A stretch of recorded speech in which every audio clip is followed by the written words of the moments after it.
कहानी की शुरुआत में हम एक केमिस्ट को देखते हैं जो एक गैंगस्टर की प्लास्टिक सर्जरी कर रहा था। इस गैंगस्टर ने एक चाइनीज माफिया के लिए बहुत बड़ी चोरी की थी, पर चोरी के बाद उसने उन्हें धोखा दिया और सारा सोना लेकर भाग गया। उस सोने को पाने के लिए पुलिस और चाइनीज माफिया दोनों उस गैंगस्टर के पीछे पड़े थे। इसलिए वो मदद के लिए अपने अंकल के पास गया, जो पास ही में केमिस्ट शॉप चलाते थे। वो कहते हैं कि तुम्हारा चेहरा बदलकर तुम्हें एक नया रूप देना होगा ताकि तुम्हें कोई पहचान ना पाए। जिसके बाद उन्होंने उसके चेहरे में कुछ नुकीली सुइयां चुभाई। उनके पास कोई दवाइयां नहीं थी, इसीलिए उन्होंने इस पूरे ऑपरेशन को पुराने तरीके से अंजाम दिया, जिसमें उस गैंगस्टर को बहुत ज्यादा दर्द होता है। ऑपरेशन के बाद उसके अंकल उसे कहते हैं कि जो हुआ उसे भूल जाओ, अब से ये चेहरा ही तुम्हारी नई पहचान है। लेकिन इसी बीच हम उस चाइनीज गैंगस्टर ड्रैगन ली को देखते हैं, जो उन्हें ढूंढते हुए उनके एरिया में आ गया था। अपना गोल्ड वापस पाने के लिए ड्रैगन ली उस एरिया का कोना कोना खंगाल देता है और आखिर में उस केमिस्ट के पास आता है जिसने उसका इलाज किया था। उसके लोग जबरदस्ती दुकान में घुसकर तोड़फोड़ करते हैं और ली भी उस केमिस्ट को बहुत टॉर्चर करता है। उन्हें उसका चोरी किया हुआ सोना तो मिल गया, पर ली को उस आदमी की भी तलाश थी। उस केमिस्ट ने उस गैंगस्टर को बाहर आने से मना किया था, पर अपने अंकल की जान खतरे में देख वो गैंगस्टर उनके सामने आ जाता है। उन्हें बचाने के लिए वो गैंगस्टर अपनी जान की परवाह किए बिना ड्रैगन ली के लोगों से फाइट करता है, पर ऑपरेशन की वजह से उसका पहले से ही बहुत सारा खून बह चुका था, जिस वजह से वो ज्यादा दिन उनके सामने टिक नहीं पाता।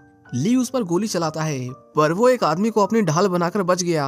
गैंगस्टर कमजोर था, इसलिए ली उसे बहुत मारता है और उसके पेट में एक नुकीली हड्डी घुसा देता है, पर उसने हार नहीं मानी और अपनी आखिरी सांस तक उससे लड़ता रहा। ली ने उसे उठाकर पटक दिया और उसे शूट करने ही वाला था कि तभी उसके अंकल ली की नसों में सुइयां चुभा देते हैं, जिससे वो कुछ देर के लिए सुन्न पड़ गया। वो गैंगस्टर ड्रैगन ली को बहुत मारता है, पर ली ने कांच की बोतल उसके पैर में घुसा दी, जिससे वो बुरी तरह घायल हो गया। वो अब और नहीं लड़ सकता था, पर अगर वो नहीं लड़ता तो ली उसे और उसके अंकल दोनों को मार देता। इसीलिए वो गैंगस्टर अपनी पूरी ताकत जुटाकर ली को इतनी जोर का पंच मारता है कि वो कई फीट दूर जा गिरा। वो जल्दी से अपने अंकल के पास आता है और देखता है कि उन्हें बहुत चोट आई थी, पर वो उनकी मदद कर पाता उससे पहले ही ली ने उसके ऊपर एक ग्रेनेड फेंक दिया, जिससे वहाँ एक जोर का धमाका हुआ। ली को लगा कि वो मर गया, इसीलिए वो पुलिस के आने से पहले वहाँ से भाग जाता है, पर हम देखते हैं कि वो गैंगस्टर अभी तक जिंदा था। उसके अंकल ने उस ग्रेनेड पर कूदकर उसकी जान बचा ली, पर इस दौरान उन्हें बहुत चोट आई थी। गैंगस्टर उन्हें इस हालत में छोड़कर नहीं जाना चाहता था, पर मरने से पहले उनकी आखिरी इच्छा यही थी कि वो यहाँ से कहीं दूर चला जाए और सुकून की जिंदगी जिए। गैंगस्टर उसकी बात मान लेता है और वहाँ से चला जाता है। इसी बीच हम एक लड़की को देखते हैं जो वहीं से गुजर रहा था। उसने उस गैंगस्टर को जाते हुए देख लिया और जल्दी से पुलिस को उसकी खबर कर दी, लेकिन पुलिस कभी उस गैंगस्टर को पकड़ नहीं पाई, क्योंकि अब वो एक नए नाम और एक नई पहचान के साथ जीना शुरू कर चुका था। इसी तरह कई साल बीत जाते हैं और इसके 15 साल बाद हम उस गैंगस्टर को दोबारा से देखते हैं, जो अब एक शेफ बन चुका था। इन 15 सालों में उसने किसी को अपनी पहचान का पता नहीं चलने दिया। सब उसे अंकल चैन के नाम से जानते थे और उन्हें उसके बारे में बस इतना पता था कि वो सिर्फ अच्छा खाना बनाता है। चैन के पास करोड़ों रुपयों का सोना था, पर उसने कभी उसका इस्तेमाल नहीं किया और जिंदगी भर एक मामूली शेफ की जिंदगी जीता रहा। एक दिन जब वो अपने कस्टमर्स के लिए खाना बना रहा था, तभी उसकी बिजनेस पार्टनर मीना कुछ लोगों को देखती है जो एक लड़की को तंग कर रहे थे। उन्होंने उसकी ड्रिंक में कुछ मिला दिया जो मीना देख लेती है। उसने उन लड़कों को उस लड़की से दूर रहने को कहा, पर वो लड़के उल्टा मीना को धमकी देने लगते हैं और कहते हैं कि तू जानती नहीं मेरा बॉस कौन है। चैन चाहता तो उनकी वहीं हड्डी पसली कर सकता था, पर वो उनकी 4 बातें सुनकर मामले को रफा दफा कर देता है। इसी बीच एक पुलिस वाला वहां आया और उनसे पूछने लगा कि यहाँ क्या हो रहा है। मीना उसे बताती है कि इन लोगों ने उसकी ड्रिंक में कुछ मिलाया है, पर पुलिस वाला बोला अच्छा कोई सबूत है, और बस इतना कहकर उसने पानी नीचे गिरा दिया। चैन तुरंत समझ गया कि ये पुलिस वाला भी उन लोगों के साथ मिला हुआ है, इसीलिए उन लोगों से और बहस करके वो कोई मुसीबत मोल नहीं लेना चाहता था। वो मीना को अंदर जाने को कहता है और उन लोगों से माफी मांगता है। पता चला कि उसका शक बिल्कुल सही था, क्योंकि थोड़ी दूर जाने के बाद वो पुलिस वाला उन लड़कों से ऐसे बात करने लगता है जैसे कि वो आपस में दोस्त हों। इसके बाद हम यूई नाम की लड़की को देखते हैं जिसे उसकी क्लास के बच्चे बुली कर रहे थे। यूई ने अपने अंकल से कुंफू सीखा था, जिसका इस्तेमाल कर वो उन दोनों को अच्छा सबक सिखाती है। चैन जो छुपकर उन्हें देख रहा था उनके पिटने का इंतजार करता है, और जब उनकी अच्छे से धुनाई हो गई तो वो यूई के पास आया और उसे समझाया कि स्कूल में बच्चों से लड़ाई नहीं करते। आज यूई का बर्थडे था, इसलिए वो उसे एक छोटा सा गिफ्ट देता है, जिसे पाकर यूई बहुत खुश हो जाती है। इसके बाद हम उस पुलिस वाले को देखते हैं जिसे आज रात एक सीक्रेट पार्टी का इनविटेशन मिला था। वहाँ चैन भी मौजूद होता है, जो उस क्लब के स्टाफ को खाना डिलीवर करने आया था। ऑफिसर वोंग वहाँ ढेर सारी जवान लड़कियों को देखता है जिन्हें ड्रग्स के नशे में जबरदस्ती क्लब में नचवाया जा रहा था। उनका बॉस, जो ऑफिसर वोंग का बहुत अच्छा दोस्त था, उसे एक लड़की से मिलवाता है जिसे आज ही वो लोग सिंगापुर से लाए थे। उन्होंने वोंग को उसके साथ मजे करने को कहा, जिसके बाद वोंग जबरदस्ती उस लड़की के करीब आने लगता है। पर उसने जैसे ही उसे किस किया, उस लड़की को होश आ गया और उसने गुस्से में वोंग को काट लिया। उनका बॉस वोंग से उसकी इस हरकत के लिए माफी मांगता है और उस लड़की को कसकर थप्पड़ मारने ही वाला था कि तभी वोंग उसे ऐसा करने से रोक लेता है। कि तभी उस लड़के को एक आदमी का फोन आया जो उसे जितनी जल्दी हो सके उतनी जल्दी वहां से निकलने को कहता है, क्योंकि उन्हें पता चल गया था कि वोंग, जिसे वो अपना दोस्त समझते थे, असल में वो उनकी जासूसी कर रहा था। वोंग भी तुरंत खतरे को भांप लेता है और उसने जैसे ही वहां से भागने की कोशिश की, वोंग एकदम से अलर्ट हो गया और उसका पीछा किया। उसके लोग वोंग को चारों तरफ से घेर लेते हैं, पर वो डरता नहीं और कहता है कि चुपचाप मेरे साथ पुलिस स्टेशन चलो, नहीं तो तुम्हारे लिए ठीक नहीं होगा। वो लड़का नहीं मानता, जिसके बाद वोंग ने उन सबको खूब पीटा और उन्हें मार मार कर उनकी हड्डी पसली कर दी। वो लड़का बोला, तेरी इतनी हिम्मत, तूने मुझे मारा, तू जानता भी है मैं कौन हूँ। पर वोंग उसकी गीदड़ भकियों से डरने वाला नहीं था। वो उसे कसकर 2 थप्पड़ लगाता है और बस इतने में ही वो बेहोश हो गया। जल्द ही वहाँ पुलिस आती है और उन सबको अरेस्ट कर लिया जाता है। उनका मिशन तो कामयाब रहा, पर वोंग समझ गया था कि पुलिस में ही कोई गद्दार है जो उनकी सारी खबर उन तक पहुंचा रहा है। उधर हम मीना और अंकल चैन को देखते हैं जो यूई का बर्थडे सेलिब्रेट कर रहे थे। यूई उनसे 3 विशेष मांगती है, जिसमें से 2 तो उसने उन्हें बता दी, पर वो अपनी तीसरी विश उन्हें नहीं बताती। वो चाहती थी कि उसकी मॉम अंकल चैन से शादी कर ले और यही उसकी आखिरी विश थी। वो सेलिब्रेट कर ही रहे थे कि तभी एक लड़की जोर जोर से उनके दरवाजे को पीटने लगती है। ये वही लड़की है जो क्लब में ऑफिसर वोंग के साथ थी, पर वो लोग उसे पकड़ पाते उससे पहले वो वहाँ से भाग गई। चैन देखता है कि डर के मारे उसके हाथ पैर कांप रहे थे। पूछने पर उन्हें पता चला कि वो यहाँ अपने बॉयफ्रेंड के लिए आई थी, जिससे वो एक ऑनलाइन डेटिंग साइट पर मिली थी, पर उसने उसे धोखा दिया और उसका पासपोर्ट छीनकर उसे चाइनीज माफिया को बेच दिया। मीना एवा को कुछ खाने को देती है और उसे भरोसा दिलाती है कि वो उसकी मदद जरूर करेंगे, पर चैन अपने परिवार को किसी खतरे में नहीं डालना चाहता था, इसलिए वो एवा को मदद के लिए पुलिस स्टेशन जाने को कहता है। मीना चैन को समझाती है कि वो बहुत डरी हुई है, इतनी रात में वो अकेली कहाँ जाएगी, कल सुबह वो खुद उसे पुलिस स्टेशन छोड़ाएगी, लेकिन आज रात इसे यहीं रहने देते हैं। चैन मान तो जाता है, पर वो अब भी बहुत घबराया हुआ था। मीना ने उस लड़की की इसलिए मदद की क्योंकि 15 साल पहले वो भी इसी तरह इस अनजान देश में खो गई थी, जहां लोगों ने उसका इस्तेमाल किया। वो अपनी बेटी के साथ छत से कूदकर सुसाइड करना चाहती थी, पर चैन ने उसकी मदद की और उसे एक नई जिंदगी दी। अगले दिन जब मीना रेस्टोरेंट की सफाई कर रही थी, तभी कुछ लोग उसके पास आते हैं। मीना ने उन्हें बताया कि दुकान अभी खुली नहीं है, पर वो लोग जबरदस्ती अंदर घुस गए और एवा को ढूंढने लगे। आखिर में उन्हें वो लड़की मिल जाती है, पर वो एवा के साथ साथ उसकी बेटी को भी उठा ले जाते हैं। और जब मीना ने उन्हें रोकने की कोशिश की तो उन लोगों ने उसे बहुत मारा। वहीं चैन जब सब्जियां लेकर मार्केट से लौटा तो वो लोग उसकी गाड़ी को भी कट मारकर पलट देते हैं। चैन ने अपनी बेटी को बचाने की पूरी कोशिश की, पर पैर में लगी चोट की वजह से वो ज्यादा दूर तक नहीं चल पाता और लंगड़ाते हुए नीचे गिर जाता है। इसके बाद वो मदद के लिए पुलिस स्टेशन गए, पर पुलिस उसके केस को लेने में बिल्कुल भी दिलचस्पी नहीं दिखाती। चैन न्यूज में देखता है कि उनके एरिया में ह्यूमन ट्रैफिकिंग से रिलेटेड क्राइम्स बढ़ते ही जा रहे थे। अगर अगले 24 घंटों में उन्होंने उसे नहीं ढूंढा तो वो ट्रेडिंग फेस में चली जाएगी, जिसके बाद उसे ढूंढ पाना नामुमकिन है। एक पुलिस वाला उन्हें बोला, तुम लोग घर चले जाओ, जब कुछ पता चलेगा तो हम बता देंगे। पर चैन उसे रिक्वेस्ट करता है कि वो अभी उसे ढूंढने चले, वरना बहुत देर हो जाएगी। लेकिन वो पुलिस वाला उनसे बदतमीजी से पेश आता है और उन्हें मिसिंग कंप्लेंट्स की फाइलें दिखाते हुए बोला कि तुम लोग अकेले नहीं हो जिनके साथ ये हुआ है। तभी वहाँ ऑफिसर वोंग आता है, जो देखता है कि उस लड़की की पूछताछ हो रही थी। उस दिन पुलिस की रेड में उन्हें उनके पास कोई ड्रग नहीं मिला, जिस वजह से वो छूटने ही वाला था कि तभी वोंग चुपके से उसकी जेब में ड्रग्स डाल देता है और उन्हें उसकी तलाशी लेने को कहता है। वो फाइलें देख ही रहा था कि तभी उसे उन फाइल्स में यूई और उस लड़की की फोटो मिली जो उसे कल रात क्लब में मिली थी। वो अच्छे से जानता था कि किसे पता होगा कि वो लोग उसे कहाँ ले जा रहे हैं। इसके बाद वो एवा के बॉयफ्रेंड के पास जाता है और उससे पूछता है कि वो लड़की कहाँ है, पर वो लड़का अपने वकील के बिना एक शब्द भी नहीं बोलने वाला था। जिसके बाद वोंग ने गार्ड्स को उसके लिए कॉफी लाने को कहा और जब तक उसकी कॉफी आती तब तक उसने उसे सब उगलवा लिया।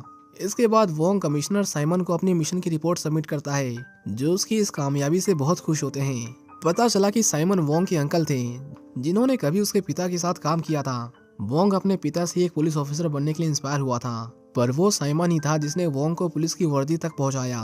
वो दोनों उसके पिता की कब्र के पास जाते हैं, जहां हमें पता चलता है कि 15 साल पहले जिस बच्चे ने उस गैंगस्टर को जाते हुए देखा था वो कोई और नहीं बल्कि वोंग था। उसके पिता उस दिन उस एरिया में पेट्रोलिंग कर रहे थे, पर जब वो उनके पास गया तो पाया कि उन्हें किसी ने गोली मार दी थी। वोंग के पिता ने उसकी आंखों के सामने दम तोड़ दिया और तब से ही वोंग उस गैंगस्टर को ढूंढ रहा है, क्योंकि उसे लगता है कि उसने ही उसके पिता की जान ली थी। वोंग अपने पिता के कातिल को हर हाल में पकड़ना चाहता था, पर साइमन उसे थोड़ी सावधानी बरतने को कहते हैं क्योंकि उनका दुश्मन कोई मामूली आदमी नहीं था। उधर चैन अपनी बेटी को ढूंढने के लिए आसपास के सारे सीसीटीवी कैमरा चेक करता है। उसे एक रिकॉर्डिंग में उस कार का नंबर मिला जिसमें वो लोग यूई को उठाकर ले गए थे।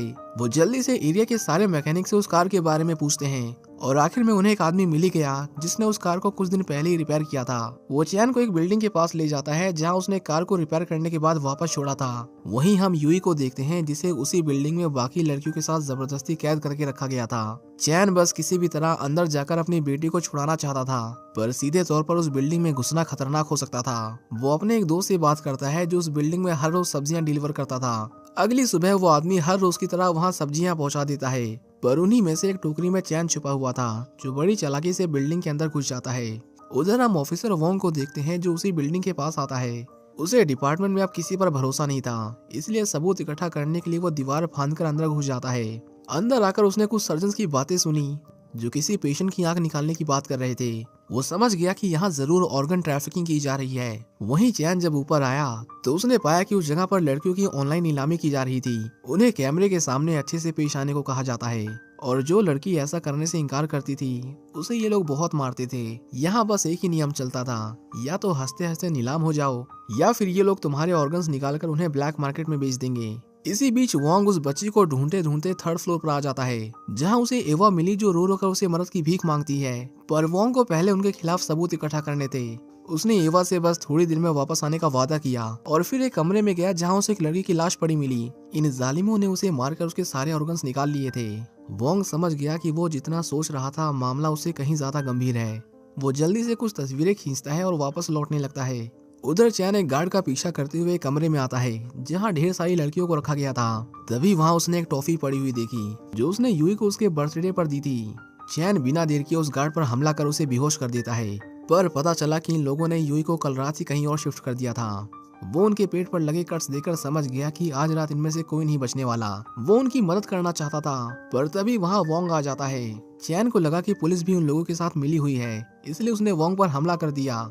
वो उसे समझाने की कोशिश करता है कि जैसा वो सोच रहा है वैसा कुछ भी नहीं है, पर चैन ने उसका सच अपनी आंखों से देखा था। शोर सुनकर एक गार्ड ऊपर आता है, पर वो दोनों दरवाजे के पीछे छुप जाते हैं और जैसे ही वो गार्ड वहां से गया वो दोनों फिर से लड़ने लगे। इस बार लड़ते वक्त उन्होंने एक अलमारी गिरा दी जिसके शोर से सब अलर्ट हो जाते हैं। हैंडलर ने उन्हें मारने के लिए सारे गार्ड्स को थर्ड फ्लोर पर भेजा, पर तब तक वोंग और चैन अपनी सारी कंफ्यूजन दूर कर चुके थे।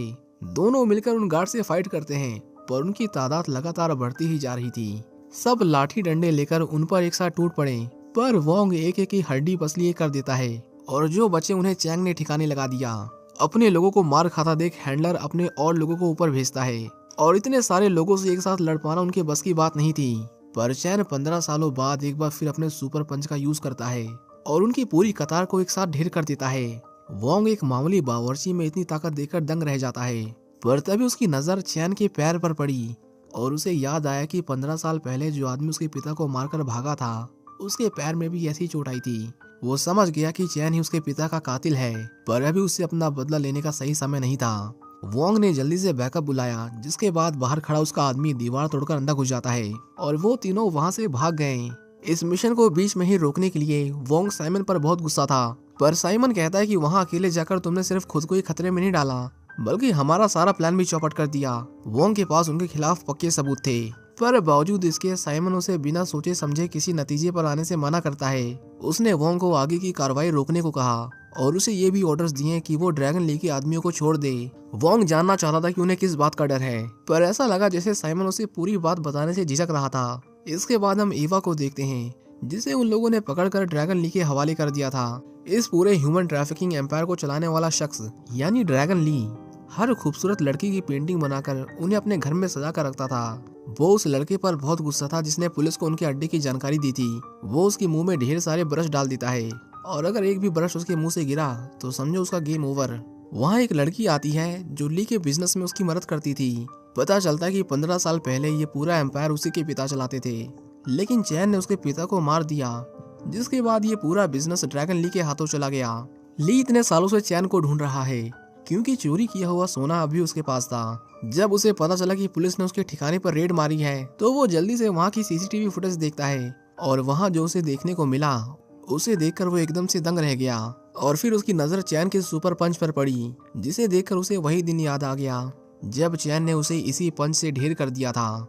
अगले दिन जब चैन घर वापस लौटा तो उसने देखा कि ड्रैगन ली के लोगों ने मीना को पकड़ लिया था। रीटा उसके दोनों पैरों में गोली मार देती है और चैन से उस सोने के बारे में पूछती है। उधर वोंग उसे ढूंढते ढूंढते उसके रेस्टोरेंट तक पहुंच गया, पर वो देखता है कि ड्रैगन ली के लोगों ने उसे पहले ही पकड़ लिया था। उन सबको मारते हुए वोंग अंदर घुस गया, जिसकी वजह से उनके बीच खूब गोलीबारी होती है। चैन मीना तक पहुंचने की कोशिश करता है, पर उसने देखा कि उसे गोली लग गई थी, जिस कारण वो वहीं दम तोड़ देती है। वहीं वोंग ने ली के लोगों का पीछा किया, पर सब बचकर भाग जाते हैं। इसके बाद वो चैन के पास आता है और उसे अपने साथ पुलिस स्टेशन चलने को कहता है। चैन, जो अभी तक उसकी मौत के दुख से उभरा भी नहीं था, गुस्से में उस पर हमला कर देता है। उसे लगा कि अगर वो नहीं आता तो शायद मीना अभी तक जिंदा होती। उन दोनों में जबरदस्त लड़ाई होती है, पर वो उसे जान से नहीं मारता और उसे वहीं बांधकर चला जाता है। वोंग ने उसे ढूंढने की बहुत कोशिश की, पर वो उसे कहीं नहीं मिला। वो मदद के लिए साइमन को फोन करता है, पर किसी जरूरी मीटिंग में हूँ कहकर उन्होंने भी फोन काट दिया। वो अपने अगले मूव के बारे में सोच ही रहा था कि तभी उसने साइमन को देखा, जो उसकी आंखों के सामने ही खड़े थे। वोंग ने उनका पीछा किया और उसे पता चला कि ड्रैगन ली को सारी खबर देने वाला शख्स कोई और नहीं बल्कि उसके अंकल साइमन ही थे। उसने कभी सपने में भी नहीं सोचा था कि उसके अंकल अपने डिपार्टमेंट को धोखा देंगे, पर साइमन उसे समझाता है कि उसने जो किया वो करना जरूरी था। जब वो इस शहर में आया था तो यहाँ 6 क्रिमिनल ऑर्गेनाइजेशन का कब्जा था, चारों ओर क्राइम था और सब लोग नर्क में थे। पर मेरी सालों की मेहनत के बाद अब यहाँ सिर्फ ड्रैगन ली ही बचा है। पर वोंग को लगता था कि उसने ड्रैगन ली का साथ देकर उसे और ताकतवर बना दिया। इस शहर में क्राइम कम नहीं हुआ, बस फर्क इतना पड़ा कि जो काम पहले 6 गैंग्स मिलकर करती थी, अब वो ड्रैगन ली अकेला करता है। उधर हम चैन को देखते हैं, जिसके पास यूई का एक वीडियो भेजा जाता है और उसे धमकी दी जाती है कि अगर वो उनके अड्डे पर सोना लेकर नहीं आया तो उसकी बेटी को तस्करी करने वालों को बेच दिया जाएगा। जिसके बाद चैन उस सारे सोने को बाहर निकालता है और उनके अड्डे पर जाने लगता है। इसके बाद हम उन लड़कियों को देखते हैं जिन्हें स्कैन करके कंटेनरों में लोड किया जा रहा था। जल्द ही चैन भी उसके पास गोल्ड लेकर पहुंच गया, पर जब ली ने उसे चेक किया तो उसे सोना बहुत कम लगा और उसने उससे बाकी के सोने के बारे में पूछा।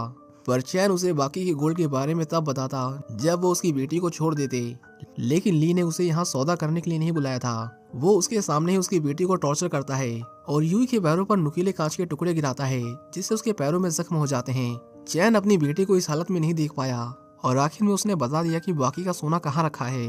काम होने के बाद ली एमी को उससे अपने पिता की मौत का बदला लेने को कहता है। एमी पिछले 15 सालों से इस दिन का बेसब्री से इंतजार कर रही थी, जिसके बाद वो उसी सोने के बार को उठाकर उसके सर पर दे मारती है। उसने उसे मार मार कर लहूलुहान कर दिया, पर इससे पहले वो उसे मार पाती वहाँ पुलिस फोर्स आ जाती है, जिन्होंने उन्हें चारों ओर से घेर लिया। दरअसल चैन पहले से ही सारी तैयारी करके आया था। यहाँ आने से पहले उसने वोंग को सब कुछ बता दिया था। वो जानता था कि उसके पिता को किसने मारा है। यहाँ तक कि काम होने के बाद वो अपने आप को पुलिस के हवाले करने को भी तैयार हो जाता है, पर सच बताने के बदले में उसे उसकी मदद चाहिए थी। वोंग के ऑफिसर ली के आदमी को चुन चुन कर मारते हैं, जिसके बाद ली को ना चाहते हुए भी वहाँ से भागना पड़ा। अपनी सेफ्टी के लिए वो यूई को भी अपने साथ ले जाता है, जिस वजह से कोई उस पर गोली नहीं चला पाता। एमी ली को सोने के साथ वहाँ से जाने को कहती है और खुद पीछे रुककर उन्हें प्रोटेक्ट करती है। वोंग और उसके बीच जबरदस्त फाइट हुई, पर आखिर में वोंग उसे उठाकर नीचे फेंक देता है। उधर चैन, जो ली का पीछा कर रहा था, देखता है कि वो अचानक कहीं गायब हो गया। उसने उसे काफी ढूंढा, पर आखिर में उसे सिर्फ यूई मिली, जो टेरेस पर बेहोश पड़ी हुई थी। चैन जल्दी से उसके पास गया, पर यह भी ली की साजिश का हिस्सा था। वहाँ उसने एक बॉम्ब छुपा रखा था, जिसका ट्रिगर उसके हाथ में था। जैसे ही धमाका हुआ, चैन अपनी बेटी को लेकर टेरेस से नीचे कूद जाता है। यूई की जान तो बच गई, पर चैन को बहुत चोट आई थी। इससे पहले वो होश संभालता ली उस पर फिर से हमला कर देता है और उसे मारने ही वाला था कि तभी वोंग ने उसे गोली मार दी। दोनों के बीच जमकर फायरिंग होती है, पर जल्द ही ली की गोलियां खत्म हो गईं, जिसके बाद वो वोंग को अपने हाथों से ही मारने लगा। कुंफू और मार्शल आर्ट्स में माहिर ड्रैगन ली के आगे वोंग ज्यादा देर नहीं टिक पाता। हालांकि उसने भी हार नहीं मानी और उसे लड़ता रहा। ली उसे मारने ही वाला था कि तभी चैन अपनी जान की परवाह किए बिना बीच में कूद पड़ा और उसकी जान बचा ली, पर इसी बीच उसे भी गोली लग जाती है। यूई जब मदद के लिए उसकी ओर दौड़ी तो ली ने उसे भी पकड़ लिया और उसे उठाकर बिल्डिंग से नीचे फेंक दिया, पर ऐन मौके पर वोंग उसका हाथ पकड़ लेता है। ली उन दोनों को मारना चाहता था, पर चैन उसे अपने साथ लेकर नीचे कूद जाता है। वो चाहता तो ली को मार सकता था, पर वो उसके मुंह से सच उगलवाना चाहता था। बातों ही बातों में ली गलती से कन्फेस कर देता है कि उसने ही 15 साल पहले अपने बॉस यानी एमी के पिता को मारा था। एमी, जो पीछे ही खड़ी थी, सब सुन लेती है, जिसके बाद उसने गुस्से में ली की पीठ में चाकू घोंप दिया। वो अपने पिता की मौत का बदला लेना चाहती थी, पर ली उसे भी मारने की कोशिश करता है और उसी चाकू से उसे कई बार स्टैब करता है। उसने भागने की कोशिश की पर एमी ने उसे हथकड़ी पहना दी थी, जिस वजह से वो भाग नहीं पाता। चैन ने उसे एक जोर का घूंसा मारा जिससे वो दूर जा गिरा। चोट लगी होने की वजह से उसमें अब और जान नहीं बची थी, पर उसने अपनी सारी ताकत बटोरी और अपने सुपर पंच से ली को वहीं ढेर कर दिया, जिसके बाद वो दोबारा उठ नहीं पाता। लेकिन जल्द ही वहाँ साइमन भी आ जाता है और ली को देखते ही उसने उसे गोली मार दी। वोंग ने कहा, आपने ऐसा क्यों किया? हम सब संभाल ही रहे थे। पर वो बोला कि शैतान को मर जाना ही ठीक है। और इसी बीच उसके मुंह से एक शब्द निकल जाता है जो सुनकर वोंग एकदम से दंग रह गया, क्योंकि वैसा एग्जैक्ट शब्द उसके पिता ने मरने से पहले उसे बोला था। उसने साइमन को ली की गन थमाई, पर साइमन अकेले होने का फायदा उठाकर वही गन उसके सर पर तान देता है। पता चला कि उस दिन उसके पिता को चैन ने नहीं बल्कि साइमन ने मारा था, क्योंकि अगर वो ऐसा नहीं करता तो उसके पिता ली को मार देते और उसके हाथ कुछ नहीं लगता। वो बोला, मैंने हमेशा तुम्हें अपने आप से दूर रहने का मौका दिया, पर सोचा नहीं था कि तुम अपने बाप जैसे निकलोगे। और बस इतना कहकर उसने ट्रिगर दबाया, पर बंदूक में कोई गोली नहीं थी, क्योंकि वोंग उसकी चाल पहले ही समझ गया था। उसमें भी उसे मारकर अपना बदला लेने का जुनून सवार था, पर वो खुद को रोक लेता है, क्योंकि वो अपने पिता की तरह एक सच्चा पुलिस वाला था। इसके बाद सारी अगवा की गई लड़कियों को बाहर निकाला जाता है और इस तरह उन्हें एक नई जिंदगी मिली। पर अफसोस ये खुशी हर किसी को नसीब नहीं होती। हम चैन को देखते हैं जो बुरी तरह घायल था।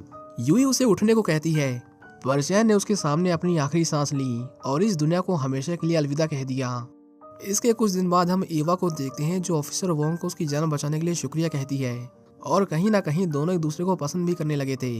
आखिर में हम यूई को देखते हैं जिसे चैन के जाने के बाद वो लड़के फिर से परेशान करने लगे थे। उनमें से एक बोला, क्यों? अंकल के जाने के बाद हेकड़ी कम हो गई? पर यूई चैन के सुपर पंच से उन दोनों को सबक सिखा देती है। ऑफिसर वोंग कहता है कि दोबारा अगर यूई को तंग किया तो दोनों को जेल में डाल दूंगा, और उन लड़कों को धमकाकर वहां से भगा देता है। चैन के जाने के बाद अब वही यूई का ध्यान रखने वाला था। और इसी के साथ ये कहानी यहीं खत्म हो जाती है। उम्मीद करता हूँ कि आपको ये मूवी पसंद आई होगी। Thank you for watching, see you in the next one.